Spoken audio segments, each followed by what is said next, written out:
시온아 찬양하라. 이스라엘 민족은 하나님께서 당신의 열심으로 애굽 땅에서 인도하여 내셨고 또 당신을 온전히 섬기는 제사장 나라로 택하시고 이끄시고 돌봐주셨음에도 불구하고 이방신과 우상 숭배에 빠져서 끝없는 범죄를 저지릅니다. 하나님께서는 오랫동안 참으시면서 여러 선지자들을 보내서 그들을 변화하도록 이끌어 주셨지만 그들은 콧등으로도 듣지 않았습니다. 결국 하나님의 심판을 받게 되죠. 주전 8세기 이사야 선지자는 이제 북이스라엘이 멸망당하는 때부터 그 다음에 남유다가 멸망하기 전까지 활동했던 선지자입니다. 그 와중에 북이스라엘은 아수르에 의해서 완전히 파괴되어 버리고 말죠.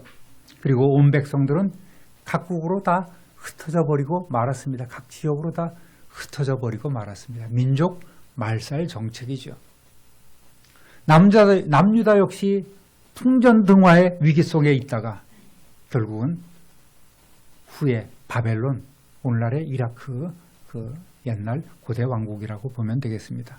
바벨론에 멸망당하고 백성들 역시 다 포로로 흘려가 버리고 말았습니다.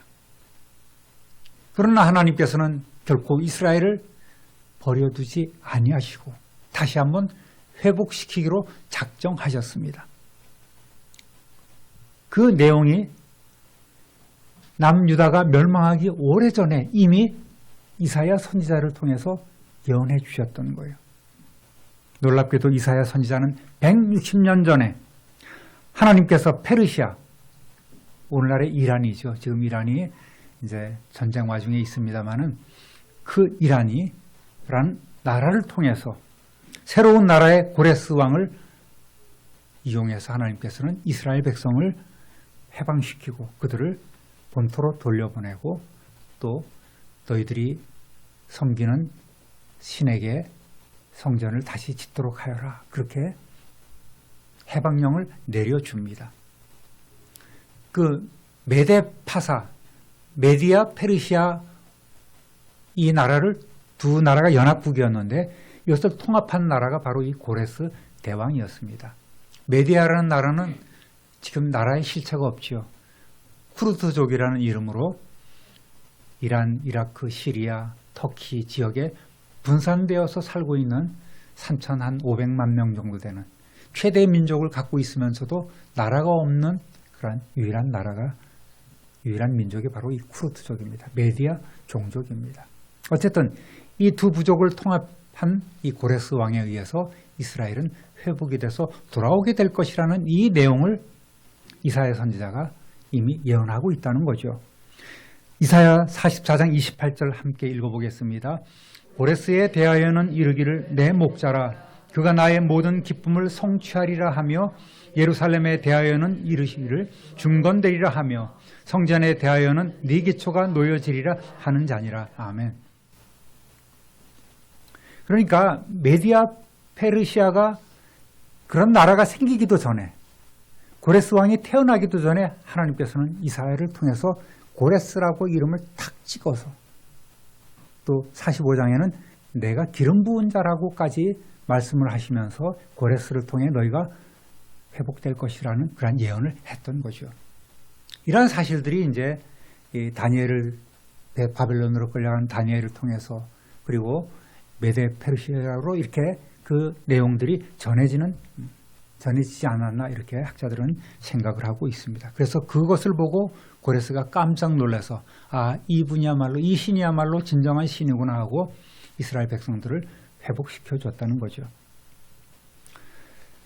특히 이사야 7장부터 11장까지는 임마누엘에 대해서 많은 이야기를 하고 있습니다. 장차 메시아, 그 임마누엘이 오셔서 평강의 왕으로서 이 땅을 다스리게 될 것이다. 이렇게 그리고 만군의 여호와의 열심히 반드시 이를 이루어 가실 것이다 라는 내용을 우리에게 전해주고 있습니다.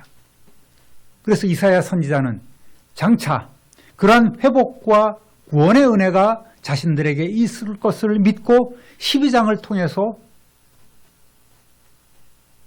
감사로 하나님을 찬양하며 또 오늘 이 찬양, 이 성경을 읽는 우리 모두에게도 동참할 것을 촉구하고 있는 겁니다.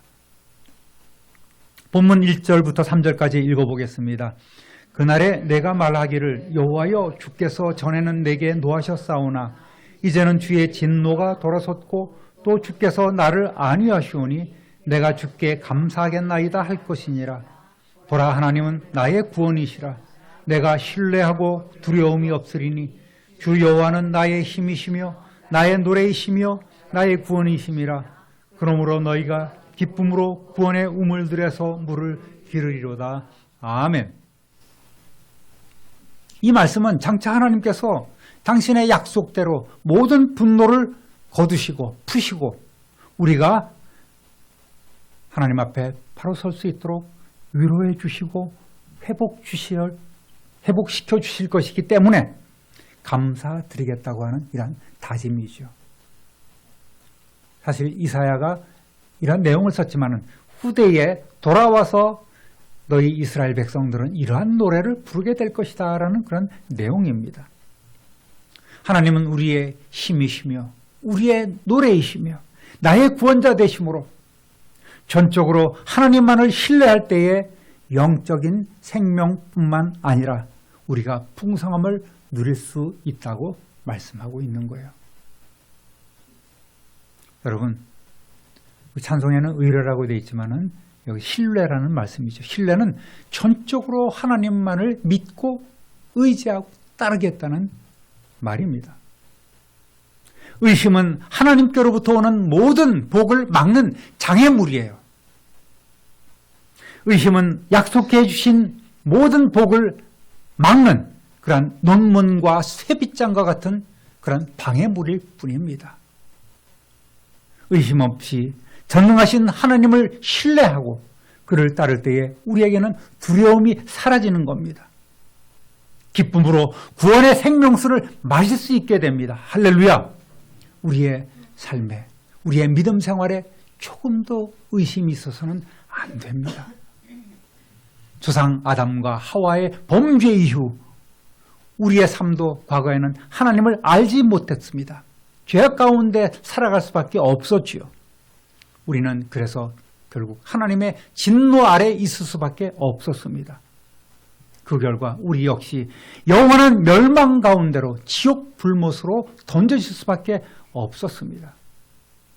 그러나 하나님께서는 우리를 그냥 버려두지 아니하시고 이새의 뿌리 다윗의 후손에게서 한 싹, 즉 세상을 구원할 메시아를 주시겠다고 약속해 주셨습니다. 그것이 구약입니다. 약속대로 예수 그리스도께서 세상에 오셨고 그의 이름을 믿는 모든 이들의 그 죄 문제를 근본적으로 해결해 주셨고 또 구원을 얻게 하셨고 하나님의 자녀가 되는 권세를 우리에게 허락해 주셨습니다.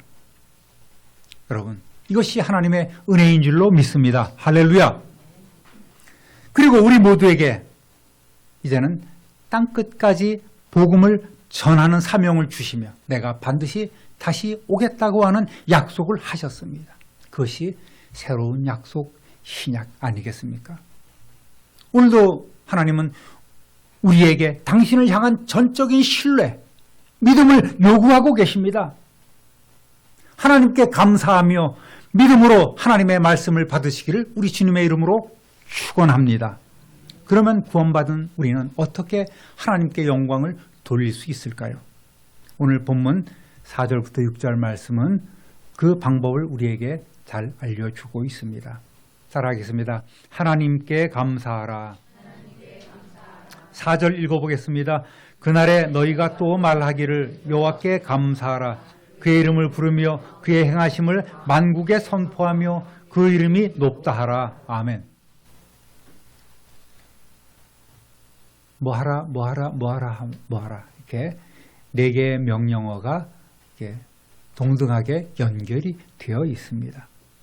포로 생활에서 회복되어 돌아온 이들은 하나님께 장차 감사하게 될 것입니다. 그러므로 우리는 먼저 감사해야 합니다. 구원받은 사람들의 특징은 감사입니다. 여러분도 늘 구원받은 하나님의 자녀로서 감사하시기를 주님의 이름으로 축원합니다. 이번에 남아공 가서 배운 것이 하나 있습니다. 팁을 주거나 어떤 자기가 배려를 받았다고 생각하면 그들은 가슴에 손을 얹고 이렇게 인사를 합니다. 그것이 감동이 되는 거예요. 그러니까 진심으로 이 마음으로 감사를 합니다. 이렇게 살짝 허리를 굽혀서 인사를 하더라고요.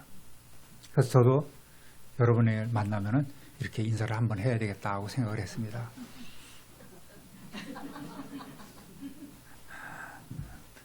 이 옷 여성들이 옷 여미고 이렇게 하는 것이 아니라 가슴에, 심장 위에 손을 딱 대고 이렇게 감사를 하더라고요.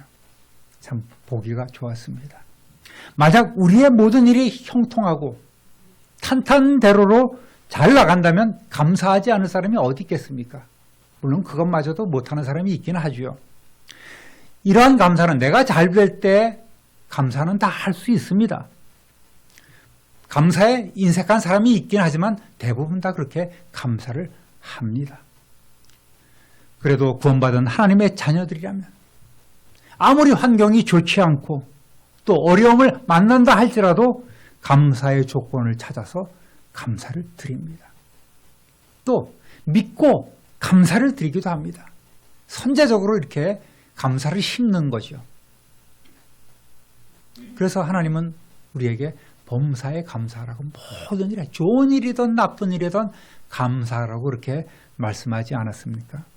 여러분, 우리가 착각하지 말아야 될 것은 감사는 우리에게 무엇인가를 주신 대가로 우리가 하는 것이 아니라 감사는 의무라는 사실이에요.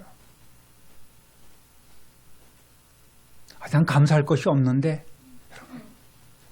하루 건강히 사는 것, 맑은 공기를 허락해 주시는 것, 따스한 햇빛을 내려주시는 것, 모든 것이 다 감사입니다.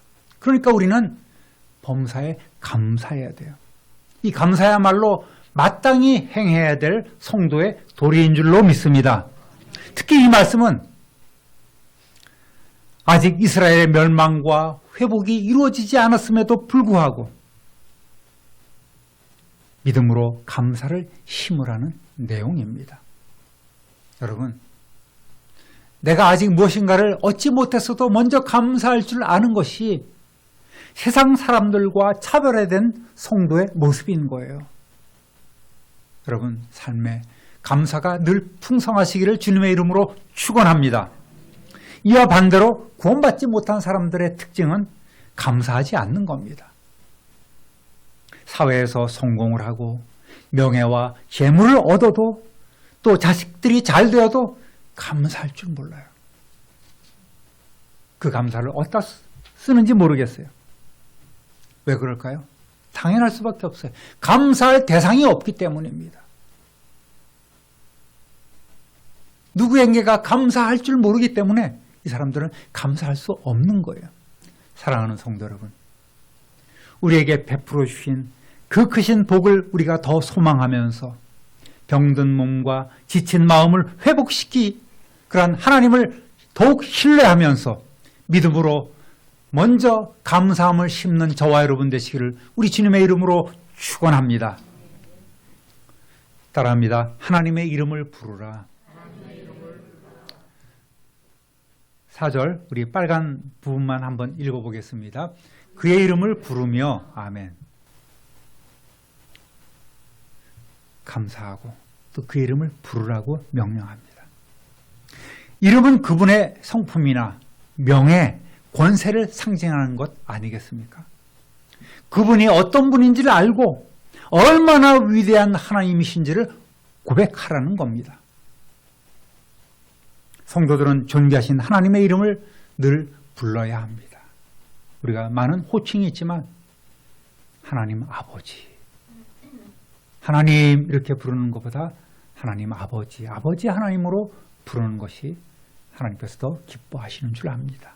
이 말씀은 기도하며 찬양하라는 의미 아니겠습니까? 하나님의 이름을 부른다는 것은 하나님과 소통하라는 이야기입니다. 하나님께서는 우리 성도들에게 필요한 것을 전부 내어주십니다. 그러나 거저 주시는 것이 아니라, 알아서 주시는 것이 아니라 우리의 기도를 통해서 우리에게 허락해 주십니다.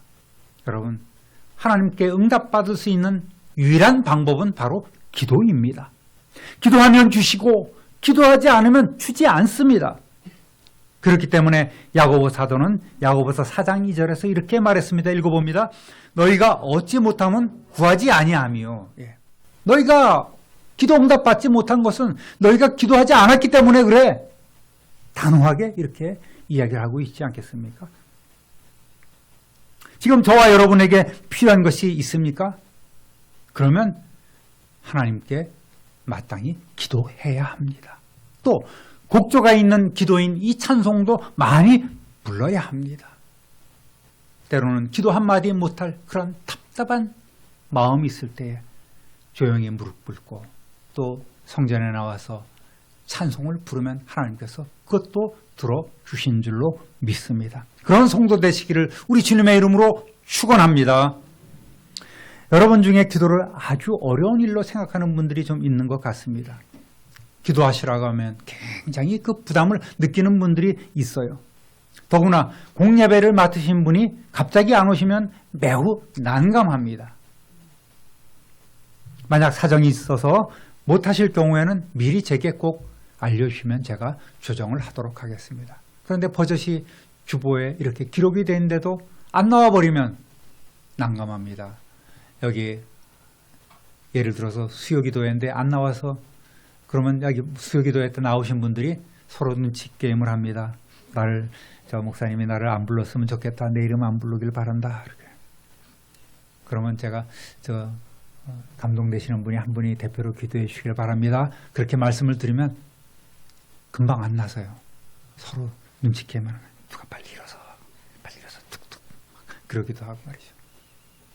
그런 부담을 안 주시려면 미리 저에게 좀 말씀을 해주시면 제가 미리 부탁을 드리고, 기도는 준비해야 되는 것이거든요. 그래서 주일날 와서 이렇게 대표 기도하는 것도 준비를 해야 되지 않겠습니까? 미리 기도하고 써보고. 여러분, 말로 그냥 기도하는 것도 어렵겠지만 그 생각을 기도문으로 옮기는 것이 정말 어렵습니다. 그 과정에 저절로 기도가 되는 거예요. 여러분, 기도할 줄 모른다면 여러분 걱정하지 마세요. 부담도 느낄 필요가 없습니다. 필요한 것을 달라고 하는데 무슨 부담을 느낄 필요가 있겠습니까? 근데 부담을 느껴요. 아예 안 나오시기도 하고 또 늘 도망갑니다. 오후 예배 기도입니다 하면 딱 말도 없이 사라집니다. 무슨 바쁜 약속이 있어서인지 모르겠지만 제가 볼 때는 100% 약속이 없는 걸로 알고 있습니다. 그런데 빨리 가는 거예요. 그런 분이 따로 시간 내서 기도하겠습니까? 기도하지 않습니다. 그러니까 응답도 못 받는 거예요. 문제가 해결이 안 되고 결국은 하나님께 복도 받지 못하는 겁니다. 기도할 줄은 몰라도 이렇게 기도하세요. 하나님 아버지, 저 기도할 줄 모릅니다. 그렇지만 제게 좀 큰 믿음과 열심을 주시기 바랍니다. 일용할 양식도 좀 주세요. 제가 몸이 아픈데 고쳐주세요. 어디가 아픈데 어떻게 좀 낫으면 좋겠습니다. 좀 걸었으면 좋겠어요. 힘듭니다. 우리 가족이 아파요. 좀 도와주세요, 하나님. 계속 그렇게 간절하게 말씀을 드리는 거예요.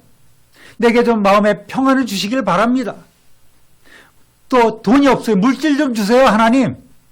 복 주신다면서요. 그렇게 시작을 하는 거예요. 여러분, 그렇게 계속 기도를 하면 그것이 기도가 되는 겁니다. 마치 어린아이가 부모에게 칭얼대듯이 조르면 되는 것입니다. 그렇게 기도는 시작하는 거예요.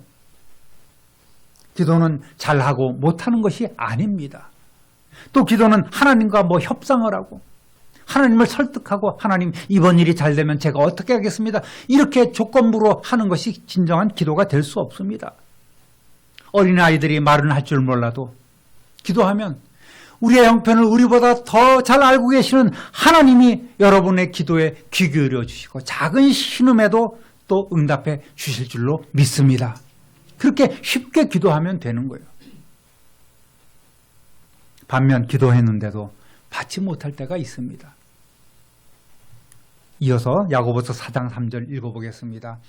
구하여도 받지 못하면 정욕으로 쓰려고 잘못 구하기 때문이라. 예, 그렇습니다. 어떤 체면이나 명예욕 때문에 아니면 또 육신적으로 좀 더 풍요롭게 살기 위해서 또 즐기기 위해서 하나님 앞에 기도한다면 결코 하나님은 들어주시지 않습니다.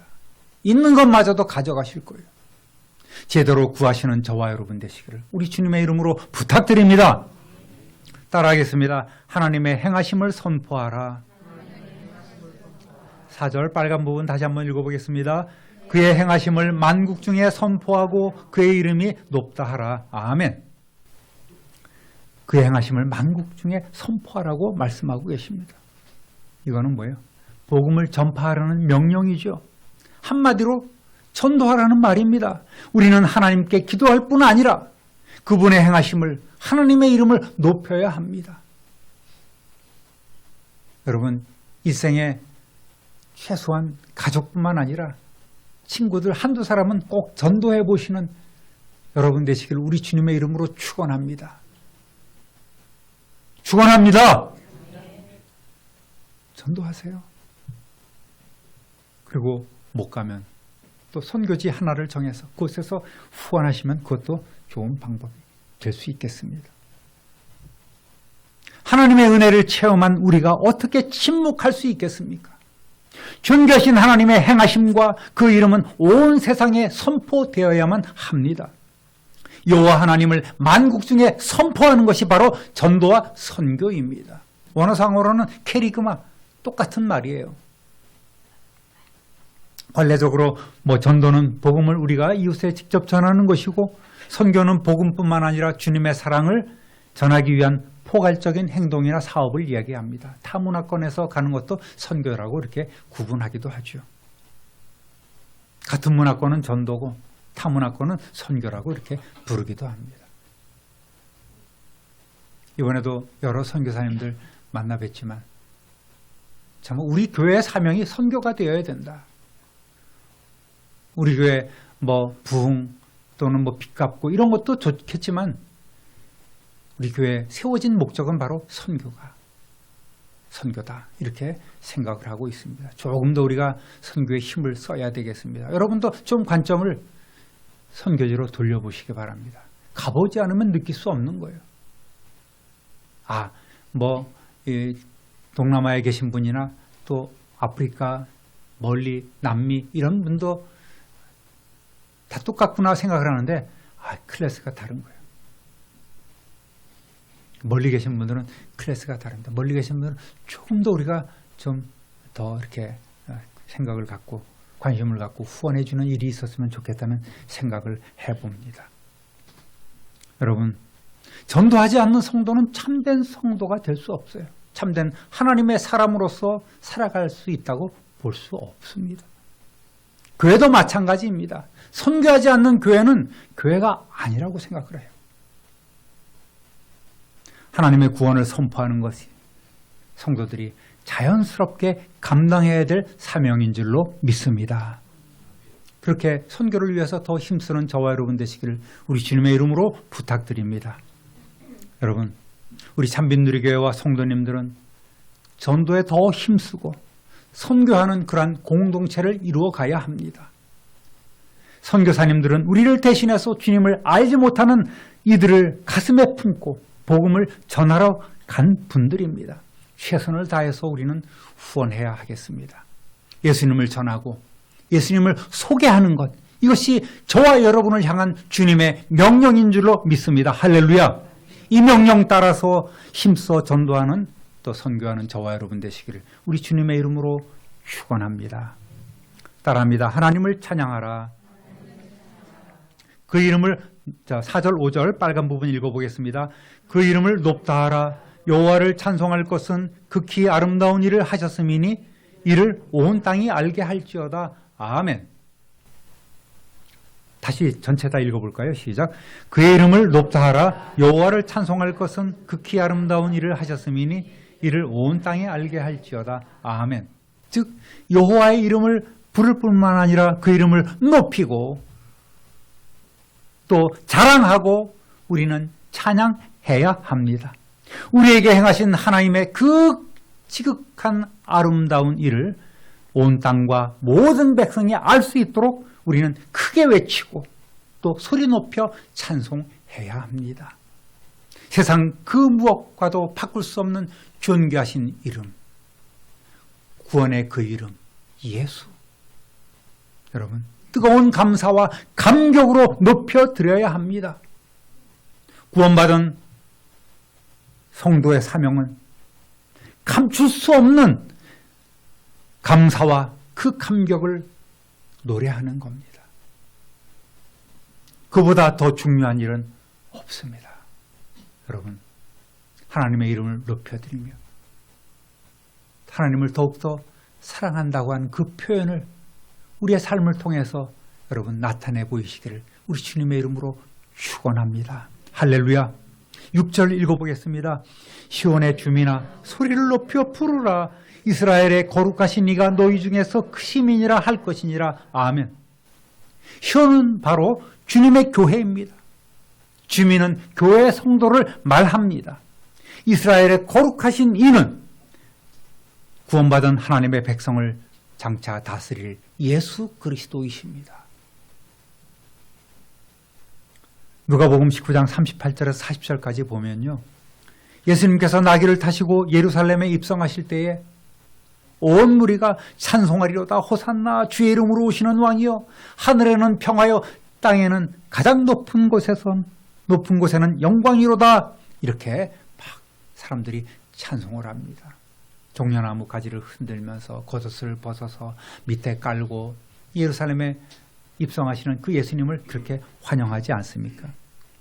그랬더니 바리새인들이 와서 몰려와서 예수님에게 항의합니다. 선생이여, 당신들의 제자를 책망하소서. 어떻게 이런 일이 있을 수 있겠습니까? 당신이 왕이요. 막 이렇게 비난하고 회방을 하고 있습니다. 이때 예수님께서 뭐라고 말씀하십니까? 한번 읽어보겠습니다. 내가 너희에게 말하노니 만일 이 사람들이 침묵하면 돌들이 소리 지르리라 하시니라. 아멘. 여러분, 우리는 돌이 아니잖아요. 우리가 찬송하지 않는다면 돌들이 소리 지를 것이다라는 그 말 아니겠습니까? 완악하고 강박한 사람이 아니라면, 하나님의 은혜를 조금이라도 깨달은 사람이라면, 하나님의 자녀의 권세 있는 삶을 살고 또 그렇게 살기를 원한다면 우리는 하나님의 이름을 마땅히 높여드려야만 합니다. 찬양은 하나님의 이름을 증거하는 입술의 열매인 줄로 믿습니다. 할렐루야.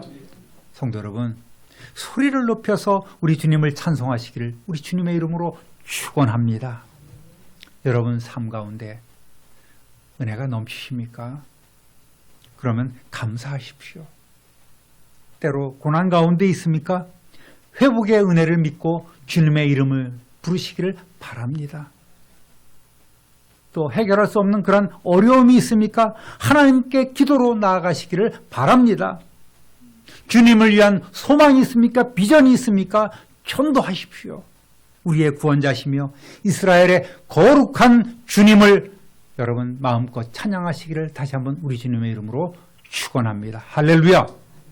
사랑하는 우리 참빈누리교회 성도 여러분, 구원을 베풀어 주실 하나님을 더욱더 신뢰하면서 감격의 찬양을 드리는 이 이사야와 같이 소망 중에 뜨거운 감사와 찬송 또 복음 전파의 제사를 우리의 삶을 통해서 하나님 앞에 올려드리는 저와 여러분 되시기를 우리 구주 예수 그리스도 이름으로 축원합니다. 축원합니다. 축원합니다. 존귀하신 하나님 아버지, 오늘 말씀을 통해서 하나님께 감사하고 또 하나님의 이름을 부르며 하나님의 행하심을 선포하며 그 이름을 높이며 찬송하라는 말씀을 나누었습니다. 교회의 사명이 무엇인지를 다시 한번 깨닫게 하시고 성도의 사명이 무엇인지를 다시 한번 생각해보는 시간 되게 하여 주시고 오늘 주신 말씀 우리의 마음에 새기며 그렇게 살아가는 참빛누리교회 성도들이 다 되게 하여 주옵소서.